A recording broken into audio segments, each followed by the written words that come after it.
দোল পূর্ণিমা ও হোলি উৎসবের পর সপ্তমী তিথিতে সপ্তম দোল অনুষ্ঠিত হয় চাকফেরা বাড়ি ও বাবলা অদ্বৈত পাঠে। এই দোলের অপর নাম সীতানাথ সীতাবুড়ির দোল। তবে এই দোলের মূল আকর্ষণ পান্তা ভাতের ভোগ, যেটা চাকফেরা বাড়িতে বা ছোট গোস্বামী পরিবারে দেখা যায়। সকালে সীতানাথ ও সীতা দেবীকে ছোট গোস্বামী বাড়ির দোলমঞ্চে বসিয়ে দেওয়া হয়। এরপরে তাদের পূজার পর্ব সম্পন্ন হলে সাধারণের উদ্দেশ্যে প্রসাদ বিতরণ সম্পন্ন হয়। এই দোল উৎসবকে কেন্দ্র করে কাশ্যপপাড়ায় একটা মেলা বসে।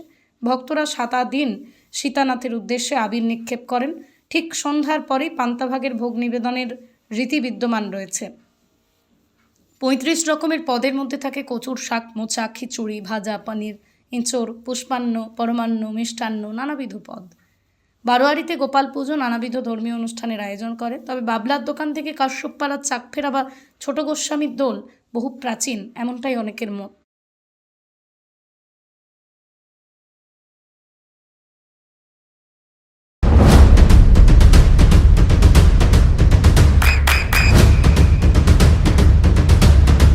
বৃষ্টিতে স্বস্তি। বৃষ্টি অ্যাকোয়া বিশুদ্ধ পানীয় জল।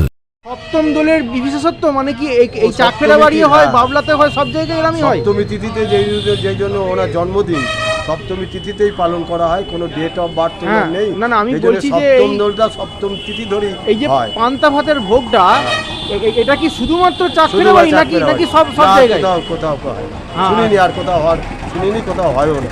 আচ্ছা, তার মানে পান্তা ভাতের ভোগের বিশেষত্ব এখানে এবং সব থেকে প্রাচীনতাও এখানে, তাই তো? প্রাচীনতম। আচ্ছা, মানে এটার কোনো ভুল নেই, এটার কোনো যারা ব্যাখ্যা দিচ্ছেন তারা ঠিক দিচ্ছেন না। এটা একদম ঐতিহ্যমণ্ডিত শান্তিপুরের যবে থেকে এই দোলের শুরু হয়েছে তবে থেকেই এই আমাদের এই দোল এই সপ্তমী তিথিতে জন্মতিথি আমরা ছোটোবেলায় শুনেছি মার বাবার কাছে। ঠাকুরদাও এটা করেছেন, ঠাকুরমার বাবাও এটা করেছেন।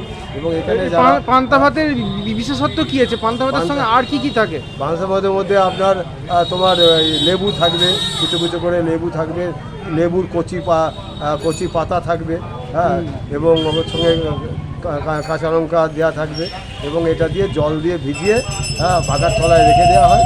এটা উনি 10টার সময় নামবেন, ভেবে উনি ওটা করবেন। তার সঙ্গে সমস্ত যত সবজি এখানে পাওয়া যায় সেই সবজি তাকে দেওয়া হয়, বিশেষ করে ঠান্ডা রাখার জন্য, শরীর ঠান্ডা রাখার জন্য। যেমন কলাইয়ের ডাল, যেমন কলমির শাক, এইগুলো হচ্ছে আমাদের লাউ, এগুলো হচ্ছে ঠান্ডা, মানে শরীর ঠান্ডা করা। হ্যাঁ, সেগুলো শরীর ঠান্ডা করার জন্য যেগুলো দরকার সেগুলো সব শুক্তো থেকে আরম্ভ করে সব রকম তাকে দেওয়া হয়। এবং সাথে তিনি ওই অন্ন সেবা করার পর যারা আমাদের পুণ্যার্থীরা আসেন, যারা ভোগ খেতে ভালোবাসেন, তারা সব এসে খেয়ে যান। আমার নাম চক্রবর্তী,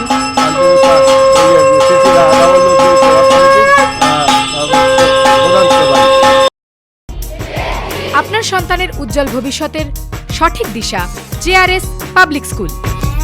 জেআরএস পাবলিক স্কুল, যেখানে শিক্ষা এবং আনন্দ একসাথে। JRS public school has an excellent team of teachers for the holistic development of your child. আপনার সন্তানের উজ্জ্বল ভবিষ্যতের একমাত্র ঠিকানা জেআরএস পাবলিক স্কুল। আপনি কোথায় ইনভেস্ট করবেন, কেন করবেন, বুঝতে পারছেন না তো? সঠিক গাইডলাইন পেতে আজই আসুন নদিয়ার চাকদাতে নিবেদিতা প্রাইভেট লিমিটেডে। Nivedita private limited, marketing and distribution service. Balcony বা সিঁড়ির রেলিং, মডিউলার কিচেন বা ড্রয়িং রুম, এক কথায় আপনার স্বপ্নের বাড়িকে করে তুলুন আরো সুন্দর। Chakdah ply centre, gorgeous look বা কোয়ালিটি সবেতেই number 1। Chakdah ply centre, Chakdah ply centre, KBM, Chakdah, Nadia. হোমওয়ার্কটা করেছো? হ্যাঁ স্যার। এ বাবা, ভুল করেছো কেন? চোখে কেমন ঝাপসা দেখছি, লিখতে আর পড়তে খুব সমস্যা হচ্ছে। চাকদার মডার্ন অপটিক্স থেকে ভালো চোখের ডাক্তার দেখিয়ে নাও। প্রতিদিন প্রকৃত চোখের ডাক্তার ও দৃষ্টি বিশেষজ্ঞ মডার্ন অপটিক্স চাকদহে। নদিয়া জেলার সবথেকে বড় বিল্ডার্স চাকদার মা মনসা বিল্ডার্স, রড ও সিমেন্টের পাইকারি ও খুচরো বিক্রেতা। মা মনসা বিল্ডার্স, পদ্মবিলা, চাকদা, নদিয়া। রুম রে মাত্র 1500 টাকা থেকে স্টার, খাওয়া দাওয়া রিজনেবল প্রাইস। নদিয়ার একমাত্র 3 স্টার ক্যাটাগরি হোটেল এনবি সোনার বাংলা হোটেল, কল্যাণী এইমসের ঠিক উল্টো দিকে, কল্যাণী, নদিয়া। নদিয়ার একমাত্র অথরাইজড ডিস্ট্রিবিউটর ঘোষ কমিউনিকেশন, থানার মোড়, চাকদা, নদিয়া।